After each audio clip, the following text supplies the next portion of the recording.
Bienvenue dans cette nouvelle vidéo donc, de la chaîne Énergie et Sagesse. Alors, aujourd'hui, nous allons aborder une notion fondamentale donc, dans le taoïsme, les notions d'un point de vue philosophique, dans le sens où on va essayer de comprendre quelle est la description que font les taoïstes de l'univers, comment la nature, avec N majuscule, fonctionne, puisqu'il faut comprendre comment est-ce que ces taoïstes voient l'univers, voient son fonctionnement, pour ensuite comprendre les techniques de sagesse pour vivre en harmonie avec cet univers. Donc acquérir la sagesse taoïste de ce lien, de cette harmonie avec le fonctionnement fondamental de l'univers. Alors justement, on y vient, la notion essentielle dans le taoïsme, eh bien, aux surprises, c'est le Tao. D'accord, nous verrons quelle réalité est désignée par ce mot dans le taoïsme. On verra que de ce Tao va surgir les notions de yin et de yang, ainsi que l'interaction entre ces deux énergies. Mais il faut bien comprendre que Tao, yin-yang, ça n'est pas réservé au taoïsme. En fait, c'est quelque chose ce sont des mots, des notions qu'on retrouve un peu partout dans la culture et la pensée chinoise. Par exemple, le Tao, c'est littéralement la voix. Donc, dans le langage courant, dans le confucianisme aussi, c'est tout simplement la voix, la manière dont doivent se dérouler les choses. C'est les doctrines sociales, morales, politiques. C'est l'ordre de la société. Et le tao, le thé, la vertu, c'est la manière de se comporter, de bien se comporter en société. D'accord ? De même, les notions de yin et yang, ça vient simplement des observations des Chinois sur le changement incessant des saisons. D'accord ? Les énergies naturelles qui ne cessent de passer de l'été à l'hiver. Bien comprendre que c'est le point de vue d'un peuple sédentaire, de cultivateurs, et il y a de multiples autres interprétations. Nous, on va s'intéresser à la version que donnent les taoïstes, justement de ces notions de Tao, puis de yin et yang. Alors, le Tao chez les taoïstes, c'est la réalité fondamentale de l'univers. On verra pourquoi ils utilisent du coup ce terme de voie, de cheminement. Mais le Tao, c'est le nom qu'ils vont donner au principe suprême de l'univers, à défaut d'autres mots. Puisque, précisément, on va voir que chez les taoïstes, le Tao est ineffable. On ne peut pas en parler, et donc par défaut, pour décrire cette réalité dont on ne peut pas parler, on lui donnera le nom de Tao, donc de voie, de cheminement des choses. On peut regarder un extrait du Tao Te Ching, où justement, donc Lao Tse nous dit « Nous pouvons le considérer comme la mère de ce monde, mais j'ignore son nom. Je l'appellerai Tao, et s'il faut lui donner un nom, ce sera l'immense. » Donc, l'immense est à comprendre ici, dans son sens le plus large, on pourrait dire plutôt que l'immense, l'incommensurable. C'est donc ce Tao, l'unité suprême. Il n'y a rien qui soit extérieur au Tao, dans l'idée taoïste. Alors si on revient sur l'idée d'ineffable, le fait qu'on ne peut pas en parler, on peut prendre un autre extrait du Tao Te Ching. Donc celui-ci, un Tao dont on ne peut parler, dont on peut parler, n'est pas le Tao de toujours. Un nom qui peut servir à nommer n'est pas le nom de toujours. Donc, là, on a l'idée que, du moment qu'on donne un nom au Tao, l'idée que ce nom nous fait représenter à l'esprit, la représentation qu'on a de ce nom qu'on donne à cette réalité, n'est pas la réalité, n'est pas la réalité du Tao. Elle échappe au fait même de lui donner un nom. Et de plus, dans le Tao Te Ching, on va voir une nuance par rapport à ce Tao, puisque on va voir deux faces du Tao, plutôt une face primordiale puis une face visible. Alors justement, avec cet extrait. Invisible est le nom que je donne à l'origine du ciel et de la terre. Visible est le nom que je donne à la mère de tous les êtres. Donc, comment interpréter ces phrases? Eh bien, il y a tout d'abord un état indifférencié du Tao.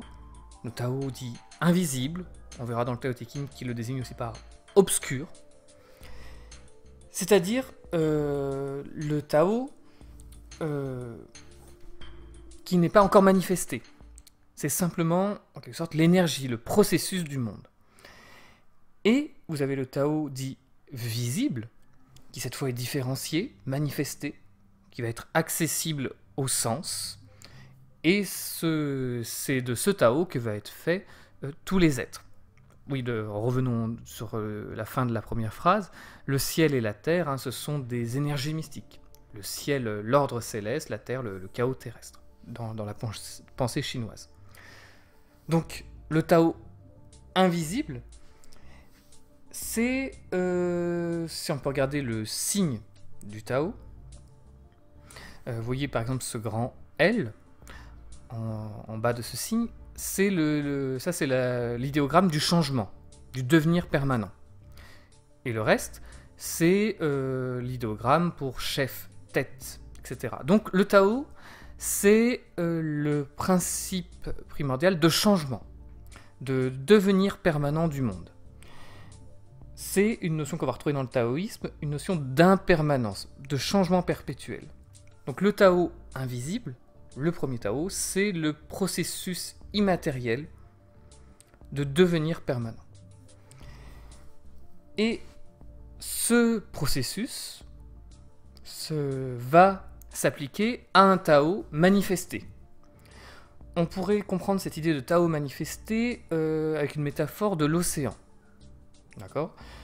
Donc, vous avez toutes les choses, une unité suprême, un océan donc, sur lequel va agir un processus primordial, le simple fait de changer, le changement des choses permanent.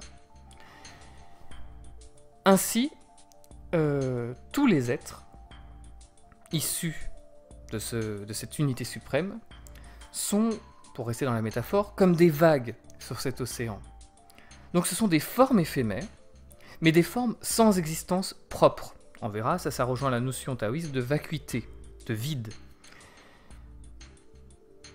Et ces formes qui n'ont pas d'existence propre, ça veut dire qu'en fait, elles n'ont jamais été autre chose que l'océan lui-même. Et elles ont émergé de l'océan, tout en restant l'océan, et retourneront à l'océan des choses, et ainsi de suite. Donc, dans l'idée taoïste, on a l'idée que le processus, le devenir des choses, préexiste à la manifestation, à l'être. Et on va le retrouver dans une phrase, plusieurs phrases essentielles dans le taoïsme. Donc celle-ci, Tao donne naissance à 1, 1 donne naissance à 2, 2 donne naissance à 3, 3 donne naissance à tous les êtres. Alors ça permet de comprendre vraiment la vision qu'ont les taoïstes de l'ordre de l'univers. Donc, Tao, c'est le Tao indifférencié, invisible, obscur, le processus primordial, le changement permanent. Il donne naissance à un Tao différencié, c'est celui qui est visible, mais il est encore sans forme, c'est un chaos informe. C'est, pour rester dans la métaphore, l'océan. 1 donne 2. Le 2, c'est là qu'on va trouver, justement, on va arriver le yin et le yang. Alors, il faut bien comprendre ce que c'est. Le yin et le yang, ce sont seulement des énergies. C'est-à-dire, le yin, c'est la force qui va ramener vers le chaos informe, qui va tendre à faire revenir les vagues dans l'océan. Et le yang, c'est l'inverse, hein, c'est la force qui fait émerger une forme, qui fait émerger un ordre, que ce soit une société, un être vivant, une pensée, etc. Ça s'applique à tout, le yin et le yang. Avec une notion de repos yin, d'énergie qui fait tendre vers le repos yin ou tendre vers l'activité yang. Le 2 donne 3, eh bien c'est l'harmonie entre le yin et le yang, mais c'est aussi et surtout la succession permanente du yin et du yang, qu'on va trouver en toute chose. Et du coup, cette succession permanente de yin et de yang qui fait naître et fait se dissoudre dans le chaos primordial des formes infinies, eh bien, ça nous donne la dernière phrase, 3, la succession du yin et du yang, donne tous les êtres. Donc tout ce qui existe, c'est le mouvement permanent de ce Tao différencié primordial, océan, dû au Tao invisible, ce processus permanent, ce changement permanent des choses. Alors il faut bien comprendre que dans le taoïsme, on n'a pas de plan, il n'y a pas de finalité à tous ces changements, au devenir du Tao. Il y a simplement un devenir, un changement perpétuel des choses qui n'existe que par lui-même et pour lui-même.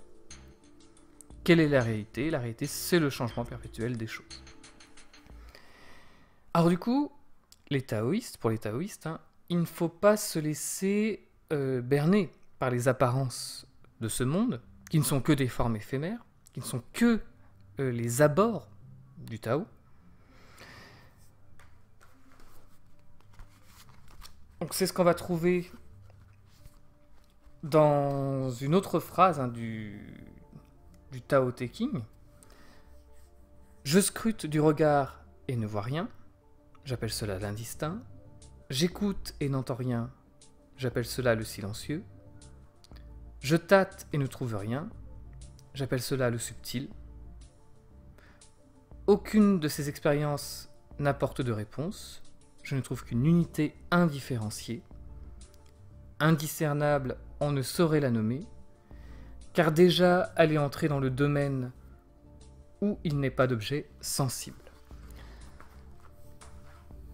Donc, cette vision de l'univers va définir ce qu'est la sagesse pour le taoïste, puisque le sage doit se méfier des désirs de ce monde visible, et notamment, on le verra, des désirs dans le monde humain, dans la société, la richesse, la gloire, le statut social, etc., etc.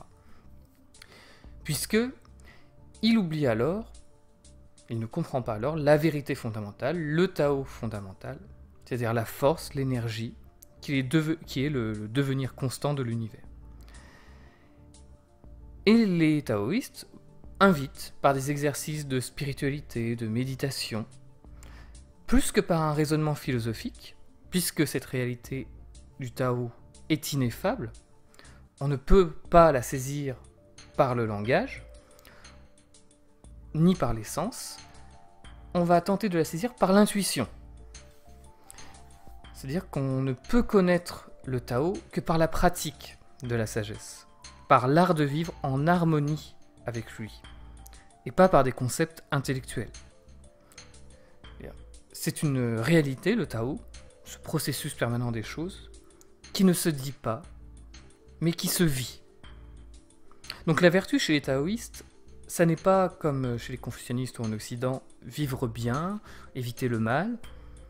C'est au-delà de cette notion de bien et mal, c'est vivre en harmonie avec ce qu'est vraiment la réalité, c'est-à-dire un changement permanent.